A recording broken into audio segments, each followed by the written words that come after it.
Americans take more medication than any other people in the world.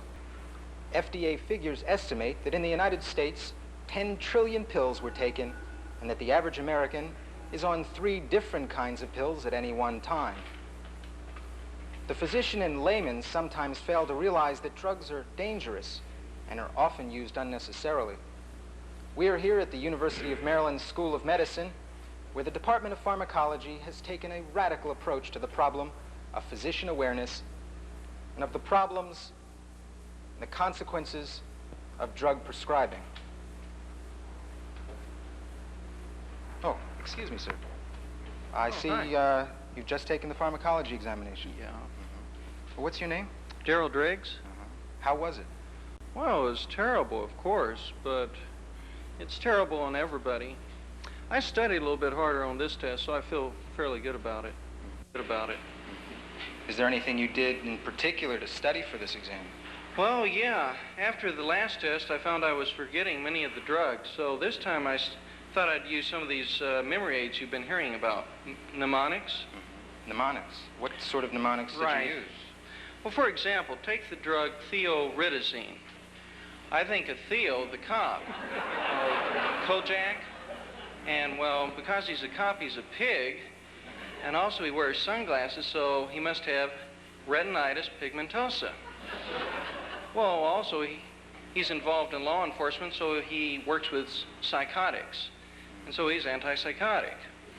Also, he works with people who are involved in drug usage, so he is an anti-dopamine receptor blocker. And finally, he's works with rapists, or against rapists, so he's anti-ejaculatory. Yeah. Well, some of my memory aids are more concrete. Take this pencil, for example. This reminds me of the drug penicillamide. And at this end, I see the color that looks like zinc and mercury.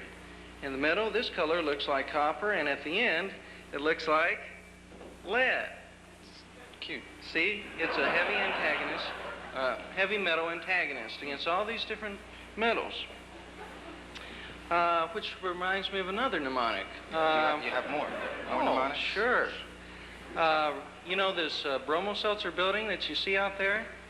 Well, that reminds me of the drug 2-bromo-ergocristine. Christine reminds me of a girl who's selling dope down that area of town, because it's not the best part of town. Well, dope reminds me of dopamine, and dopamine reminds me of Parkinson's disease, because it's involved in Parkinson's disease. Park reminds me of, well, I shortened Parkinson to park. And what type of animals play in the park? Well, I think of bears myself. And the most famous bear I can think of is... Yogi Bear. No. I think of Ben the bear on The Life and Times of Grizzly Adams. Anyway, Ben is playing on a trampoline, so he must be benzotropine. I really enjoyed this. Thank you. Yeah, if you need any more help...